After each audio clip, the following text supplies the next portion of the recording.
और मैं हिंदुओं को भी ये कहूंगा कि एक हिंदू सरकार पे विश्वास ना करके अब अपने पे विश्वास करना शुरू करे। ये कहे कि मैं अपने बच्चे को वो शिक्षा दूंगा कि वो लड़ भी सके, पढ़ भी सके और खा भी सके। और आप हिंदुओं की फोटो दिखा दिखा के संसद के अंदर एक माहौल बनाते हैं कि भाई हम हिंदुओं के साथ हैं, आप झूठे हैं, एक तरीके से पूरे मक्कार हैं। और नरेंद्र मोदी सत्ता में नहीं रहते और योगी आदित्यनाथ सत्ता में नहीं रहते तो क्या हिंदुओं का हाल होगा, ये हिंदुओं को खुद जानना पड़ेगा। जो हिंदू वहां पे राशन देने का काम करा, जिसने वहां पे भूखों को खाना खिलाया, आज उसके साथ ये हो गया, उनके साथ इतनी बुरी तरीके से व्यवहार किया गया, तो क्या आपको लगता है वो हिंदू वहां सुरक्षित है? आप उनके साथ ट्रेड ही क्यों कर रहे हैं? आप पाकिस्तान की तरफ बांग्लादेश के साथ भी ट्रेड बंद कर दीजिए, हम कोई बात नहीं, 4 की जगह 3 रोटी खा लेंगे, कोई आफत नहीं आगे इस बात।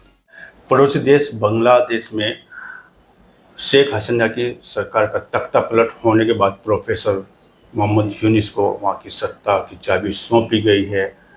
लेकिन इस बीच में या यूँ कहा जाए तख्ता पलट के बीच के अंतराल में जिस तरह का जाए वहाँ पे एक भयावह दृश्य निकल के सामने आया, विश्व पटल पे हर लोगों ने उसको या हर तमाम तबके ने उसको देखने का काम किया है।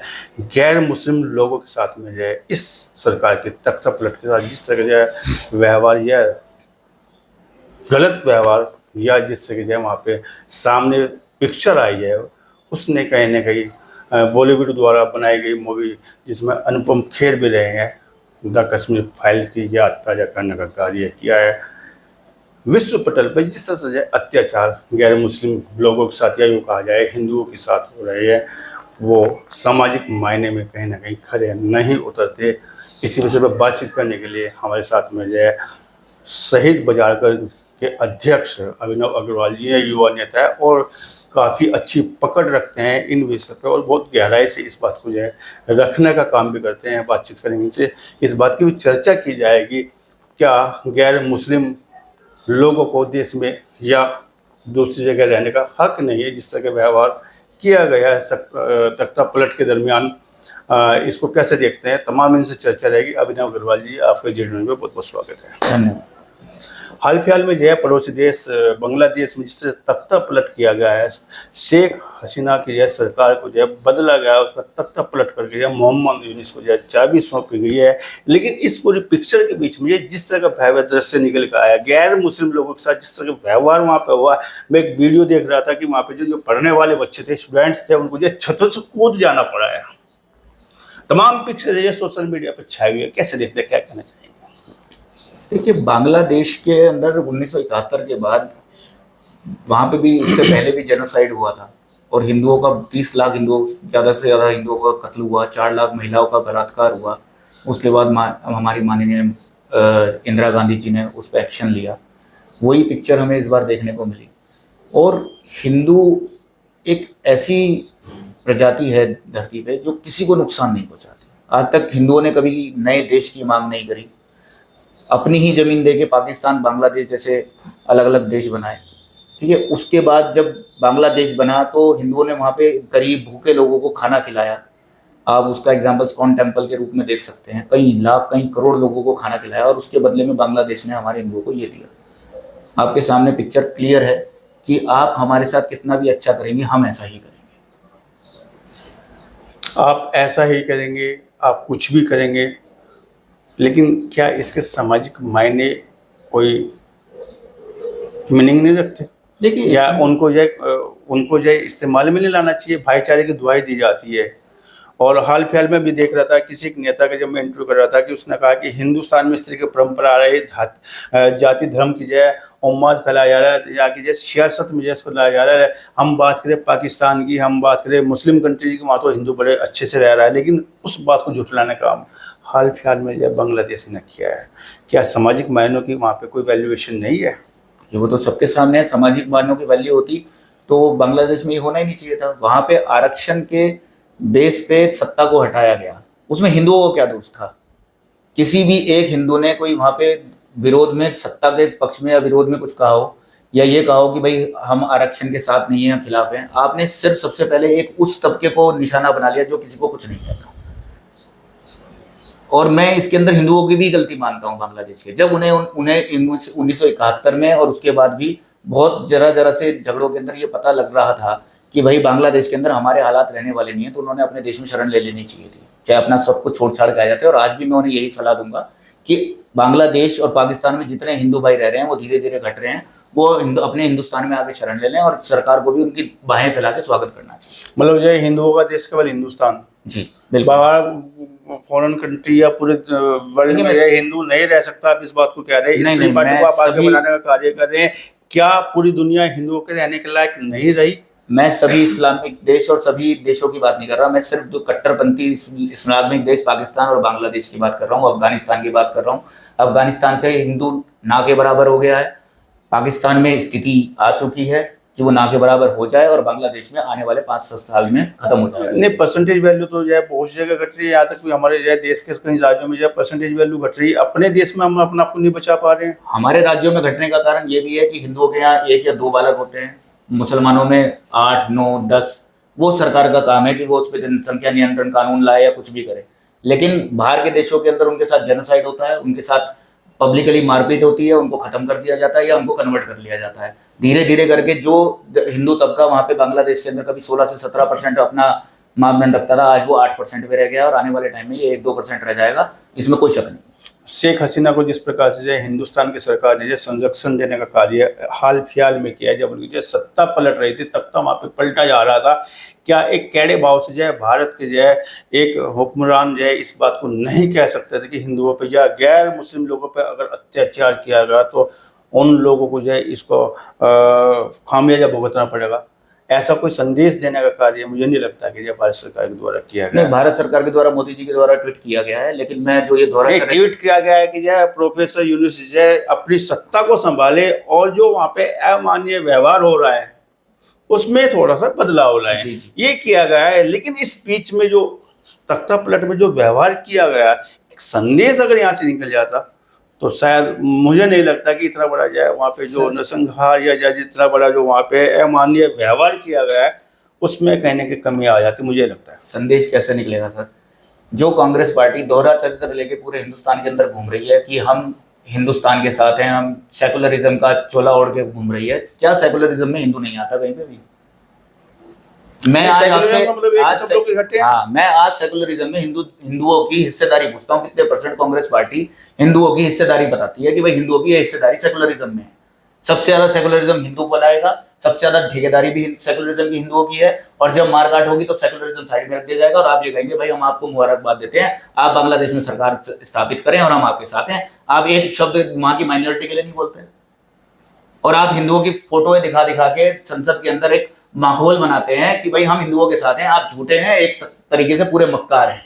और आपके राजस्थान और MP के जो नेता खड़े होकर ये कह रहे हैं कि ये स्थिति नरेंद्र मोदी के साथ भी होगी, तो आप हिंदुस्तान की जनता को ये डरा रहे हैं कि आने वाले टाइम में तुम्हारे साथ भी यही होगा। लेकिन ये बात ध्यान रखना, जो बीज आप बोल रहे हो आज हिंदुस्तान के अंदर, वही बीज आपके साथ भी इस्तेमाल होगा। फिर ये पाकिस्तान जैसी स्थिति अगर हिंदुस्तान के अंदर बनी तो तुम्हारे साथ भी बनेगी जब तुम सत्ता में होंगे। और मैं हिंदुओं को भी ये कहूंगा कि एक हिंदू सरकार पे विश्वास ना करके अब अपने पे विश्वास करना शुरू करे। ये कहे कि मैं अपने बच्चे को वो शिक्षा दूंगा कि वो लड़ भी सके, पढ़ भी सके और खा भी सके। अगर आज खुदा ना खास्ता या भगवान की कोई ऐसी स्थिति बनी और नरेंद्र मोदी सत्ता में नहीं रहते और योगी आदित्यनाथ सत्ता में नहीं रहते, तो क्या हिंदुओं का हाल होगा, ये हिंदुओं को खुद जानना पड़ेगा। हिंदू को समझ में नहीं आ रहा है कि सत्ताधारी पार्टियां सिर्फ अपनी सत्ता की रोटियां सेक रही हैं। कल को जो मार पिटाई होगी हमारे बीवी बच्चों के साथ होगी, कोई हमारे को उठाने नहीं आएगा वहां पे। और इस चीज को दबी आवाज से नहीं, अब खुल के हर हिंदू को आवाज से कहना पड़ेगा कि हमें हमारा हक चाहिए। आपने पूरे 15 साल के अंदर हमें कितना मजबूत करा, आप ये बता दीजिए। सवाल उठ जा रहा है कि जो है क्या एक बेहतर संदेश देने का कार्य भारत सरकार ने किया है इस मौके पे? मैं नहीं मानता इसे। आप विपक्ष पर उंगली उठा रहे हो, लेकिन जिसको हाथ में सत्ता की चाबी है पूरे हिंदुस्तान। देखिए, मैं तो यहाँ पे ये कहूंगा कि अगर आप हिंदुओं का वोट लेना पसंद करते हो, आप हिंदुओं के साथ हो, तो पुरजोर आवाज के साथ आपको इसका विरोध करना चाहिए था और आपको कहना चाहिए अब बार बार, हर जगह रैलियां निकलनी चाहिए। जहां नुपुर शर्मा के लिए आप रैली निकाल सकते हो, नुपुर शर्मा के खिलाफ निकाल सकते हो, तो वहां पे आप हर प्रत्येक हिंदू के साथ खड़ा होना चाहिए। आप इसे एक 15-20 लोगों को मत लीजिए, आप उस एक परिवार को लीजिए जिसने अपना बच्चा खोया है, जिसने अपनी माता को खोया है, जिसने अपनी बीवी का बलात्कार अपनी आंखों के सामने होते देखा है। ये कोई तरीका नहीं है कि आपने जरा सा एक ट्वीट करके ये कह दिया कि हम हमारे माइनॉरिटी के साथ आप अच्छा व्यवहार करें। अच्छा व्यवहार का मतलब क्या है? जहां 100 परिवार निबट गए वहां अच्छा व्यवहार का मतलब कहां रह गया? आप उनके साथ ट्रेड ही क्यों कर रहे हैं? आप पाकिस्तान की तरह बांग्लादेश के साथ भी ट्रेड बंद कर दीजिए, हम कोई बात नहीं, 4 की जगह 3 रोटी खा लेंगे, कोई आफत नहीं आ गई इस बात की। कोई आफत नहीं आ गई, लेकिन आप कह रहे हैं कि जो विपक्ष को बोलना चाहिए था, बिल्कुल बोलना चाहिए था। पक्ष चुप रहेगा, ट्वीट की राजनीति करेगा, सत्ता पक्ष जो है ट्वीट की राजनीति करेगा। देखिए सत्ता पक्ष ट्वीट की राजनीति कर रहा है, आपके पास शक्ति दी है, पूरे हाँ, देश ने बिल्कुल, शक्ति दी है। शक्ति दी। क्या आपको नहीं लगता कि पड़ोसी देश में जब जो है अमान्य व्यवहार हो रहा है अपने लोगों के साथ, अपने लोगों से मतलब जो है वो इंसानियत, तो इंसानियत है, लेकिन एक मेजोरिटी का या किसी मिनोरिटी के साथ जो है अमान्य व्यवहार करे और आप चुप रहें, कुछ ना कहें, और वहाँ के राष्ट्रपति को आप संरक्षण दे दे, उस हालत में जो है क्या ये वाजिब है? देखिए जी, मोदी जी ने सीए का कानून लेके आए थे, हमारे हिंदुस्तान में दुनिया भर का विरोध करा गया। इस विरोध का कोई मतलब नहीं था।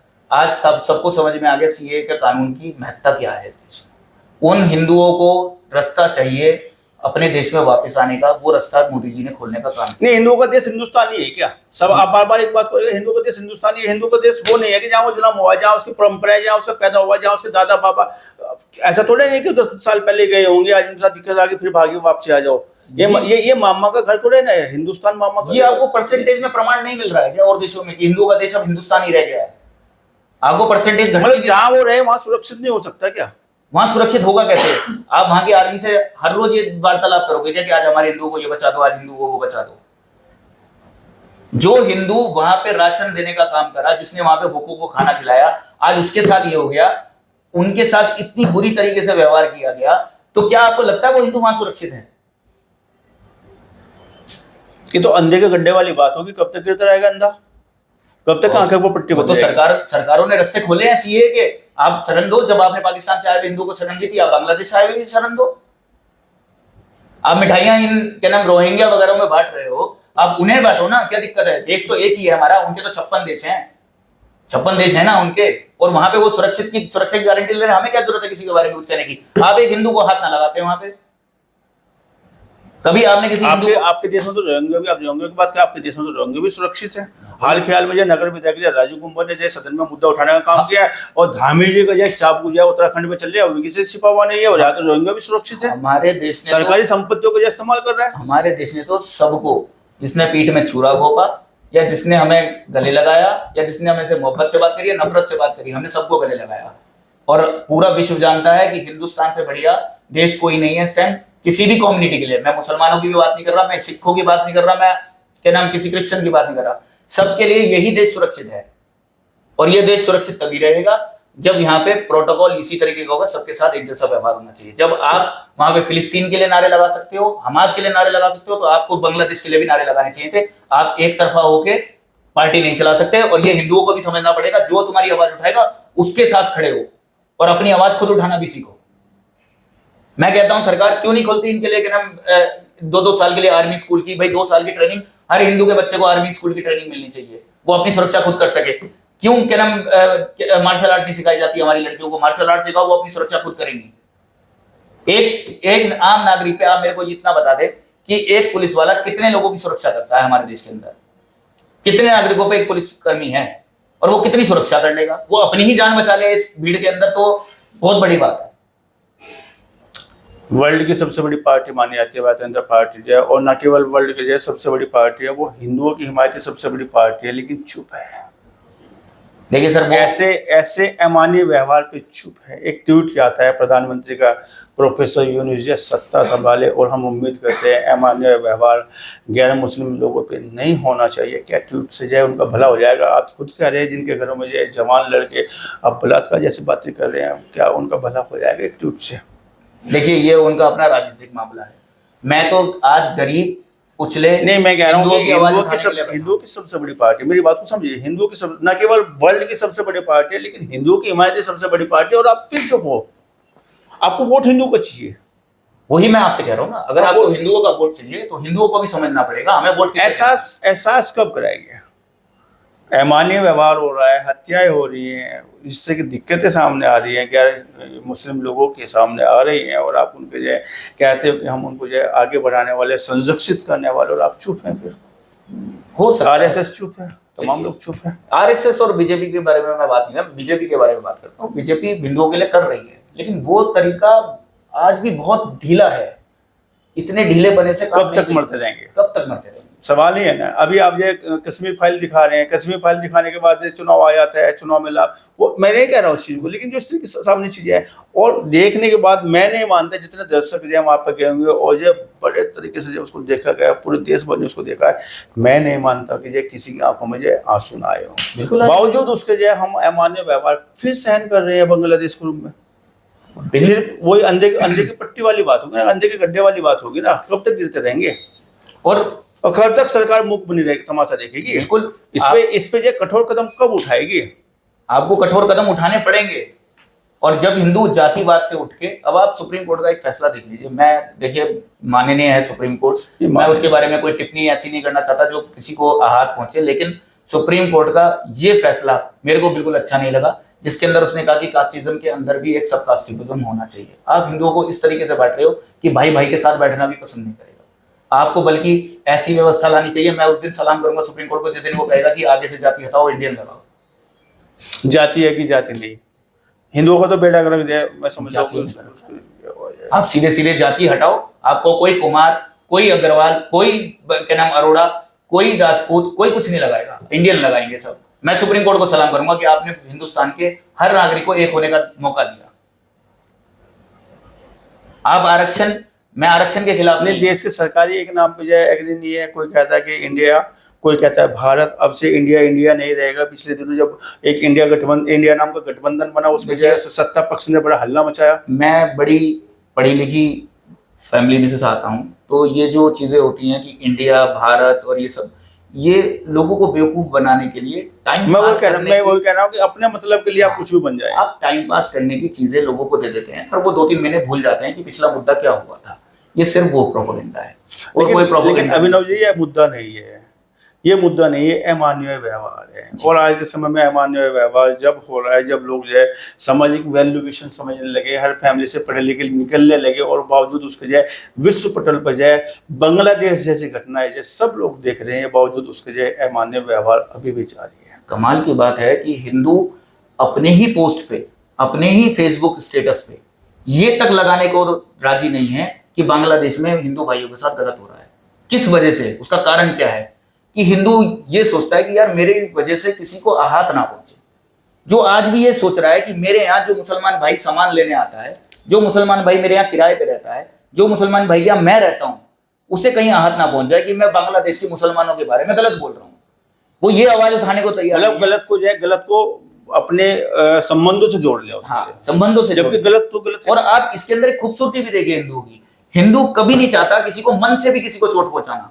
शारीरिक चोट तो बहुत दूर की बात है, वो जब मन से चोट नहीं पहुंचाना चाह रहा तो लेकिन उसकी आवाज तो कोई उठाएगा ना।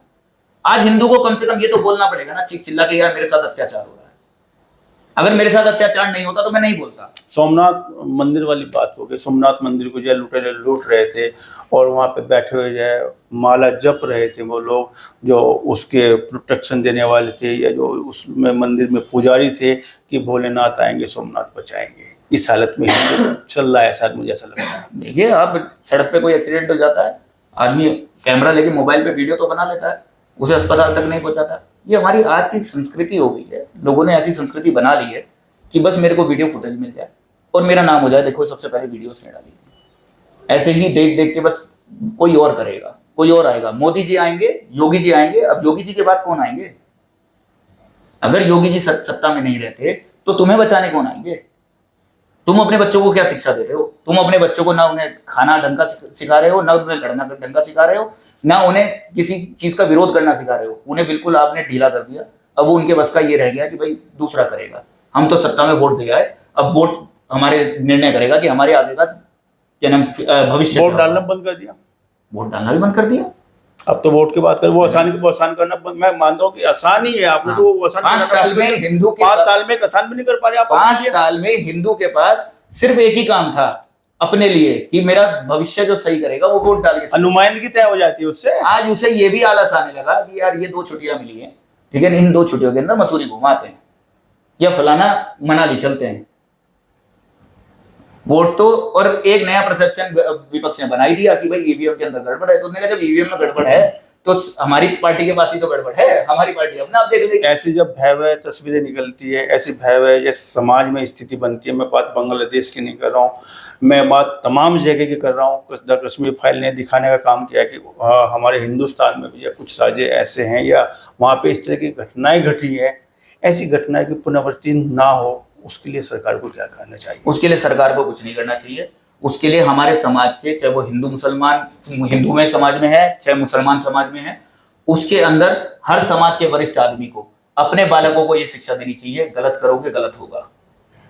अगर मुसलमान कोई गलत करता है तो उसी का धर्म क्या नाम दागदार होता है, हिंदू कुछ गलत करता है तो हिंदू का धर्म रिपीटेबल है, सामने आएगा जरूर। ये समस्या वहीं से आनी शुरू हुई है जहां बड़े बुजुर्गों ने अपने बालकों को समझाना बंद कर दिया है। 16-17 साल के लड़कों के अंदर जहर घोल दिया गया है, उन्हें ये बता दिया गया है कि मारोगे काटोगे तो जिंदा रहोगे। आप उन्हें अपनी आत्मरक्षा करना सिखाओ, लेकिन किसी के साथ घात करना मत सिखाओ। घात आत्मरक्षा। और अगर आपकी कम्युनिटी का कोई आदमी दूसरी कम्युनिटी के साथ गलत करता है तो आपकी कम्युनिटी को उठ के बोलना चाहिए कि मेरी कम्युनिटी के आदमी ने ये गलत किया है, मैं इसका विरोध करता हूं। जब तक आप विरोध करना नहीं सीखोगे अपनी कम्युनिटी के अंदर, ये कभी भी बंद नहीं होगा, ये ऐसे ही चलता रहेगा। चलिए, बातचीत करने के लिए आपका बहुत बहुत धन्यवाद। और जो है एक उस मुद्दे पे आपने बात की, उस मुद्दे पे आपने जो प्रकाश डालने का काम किया है, जो अमानवीय व्यवहार से जुड़ा हुआ है और न केवल अमानवीय व्यवहार से जुड़ा हुआ है, हत्या बलात्कार जैसी आप बात बता रहे हैं, यह एक्चुअल में वहाँ पे घटनाएं घट रही है, बहुत मार्मिक मुद्दा है। इस पर आपने बात की है, चर्चा की है और इस पर अपने बात विजन भी आपने रखे साथ में। इसके लिए आपका अभिनव जी बहुत बहुत धन्यवाद, बहुत बहुत आभार, आपका बहुत बहुत शुक्रिया।